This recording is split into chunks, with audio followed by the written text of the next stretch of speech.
Hey all, Hipper here. Today I'm going to talk to you about some of the most frequently asked questions on my channel here about Sea of Conquest.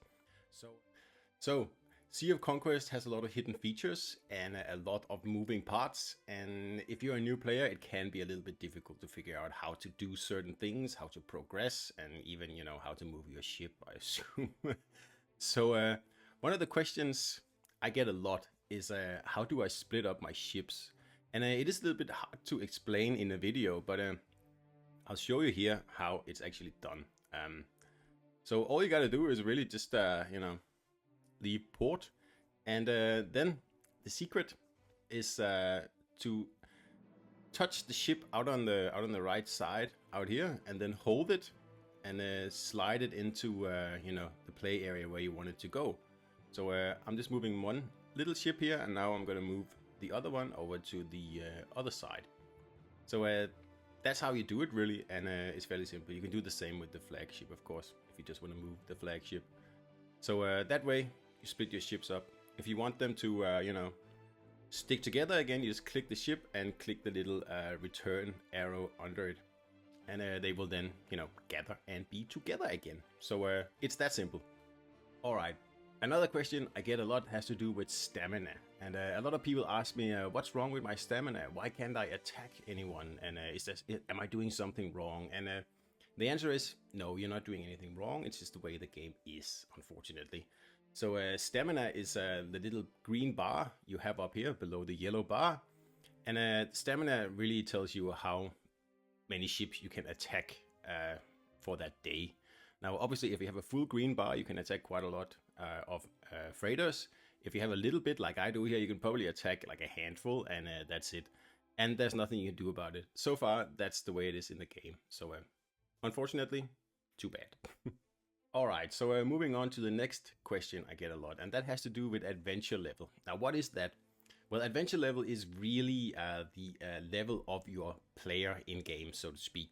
So if we have a look at me here, I am adventure level 65, and every level you need to obviously do some work to to get to the next level, and the easiest way to do it is to sink armed freighters.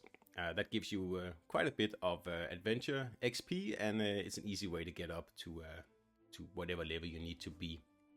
And just keep in mind that the servers would like you to stay at a certain level. For example, here in Season 2, at this point in the season, I should be level 67. I'm only 65, so just keep an eye on that, especially when you jump from Season 1 to Season 2. Okay, another question I get a lot is, what is the first thing I should do as a new player? And I say, and I still say, I think you should explore first. And it's fairly easy. Like if you already have removed the fog of war, you can like find uninhabited islands that you can plunder for easy resources. It's very, very simple. And if you haven't explored yet, you can simply click the port that you want to explore. And if you click the quick explore, you can use 3 compass, and you will be able to actually explore this area without even going there, and picking up all the missed incidents as well. So good to know. You can also do it manually. Of course, you can then explore 20 ports instead of just 6. So it's up to you which one you decide, but that's how it works. Okay, and we're moving on to another question I also get a lot, and that has to do with artifacts.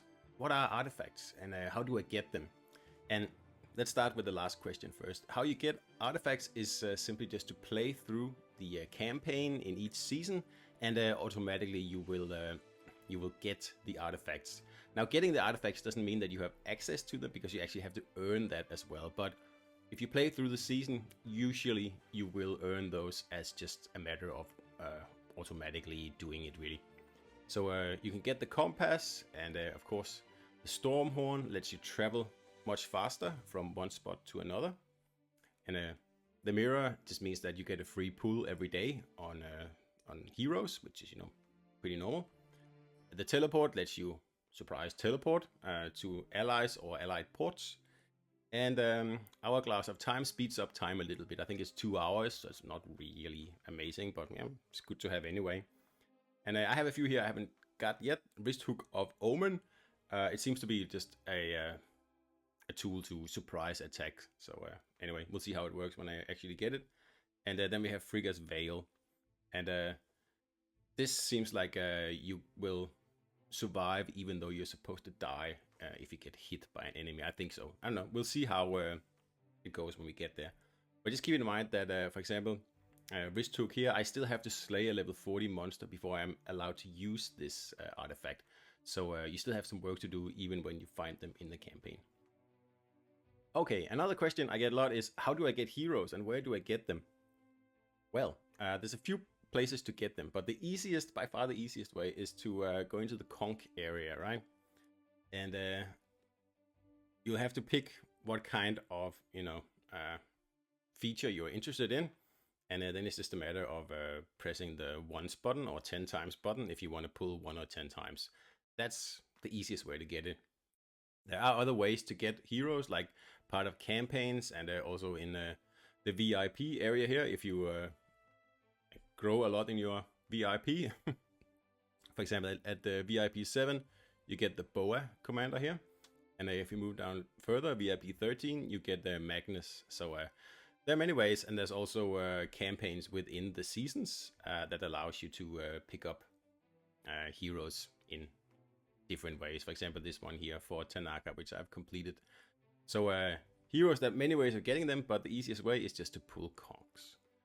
All right, another question I get often is how do I craft ships? And crafting ships you can only do once you enter season 2. So if you're still in season 1, meaning that, for example, your islands are still lush and green, you can't do it yet. You'll have to wait until you enter season 2, sorry. But once that happens, there will be an area in here in the ship screen that says build, and the ships that you have blueprints for will be available in here for you to pick. Now, of course, it's not that easy because you will need shipwright's hammer, enough shipwright's hammer to actually craft the ship. You will need enough gold as well, obviously, and you will also need the blueprints, and you will need 20 of each. So it's not really that easy, and the blueprints can be hard to get. Like, obviously, you can purchase them in the store if you are really desperate. They are for sale in here. You can also win a few during the campaign and other places in the game, but that's pretty much it. So remember, if you're in season 1, you cannot craft ships, unfortunately. All right, so the next thing I want to talk about, a question I get a lot, is how does compartments work? And I know it is perhaps a little bit confusing in the beginning, but once you get like a level 2, 3, 4, you will figure out that compartments are quite easy. I mean, you add compartments and you can upgrade compartments. And then, for example, if you're running out of cargo space, a lot of people ask me this: how do I get more cargo space? Well, an easy way to do it would just be to build another storage compartment, really. And same thing with a gun base. If you build more gun base, your ship will have more guns, obviously. And with these ones, you can also upgrade them. So, like, say you upgrade the gun bay here. We'll just do that. Take 18 hours, and your power will go up 8,000. So that's an easy way of increasing your power. So every compartment does different things, and you will need certain compartments to progress in the game, and you will need certain compartments at certain levels to also progress and especially upgrade your ships. For example, and this is another question I get a lot: how to upgrade ships? And again, it's simple, but it takes time, especially when you get above a level 11, level 12. It starts to take a few days to upgrade your ships, right? So really all you got to do is make sure you have the required compartments at the required levels. So go in, check it once in a while, and use your speed ups to progress the construction time. So that's compartments for you. And like I said, there are many different compartments, and it's a little bit too much to go into every single one of them, but I might do a video on that if there's interest in that. So anyway, I hope that explained at least a little bit here. So that was some of the more frequently asked questions that I get on the channel a lot, and hopefully this will help you. But if you have other questions or questions on what I just explained here, just put it in the comments on the video and I'll do my best to answer. So I hope this helped, and don't forget to subscribe, and I will see you out there.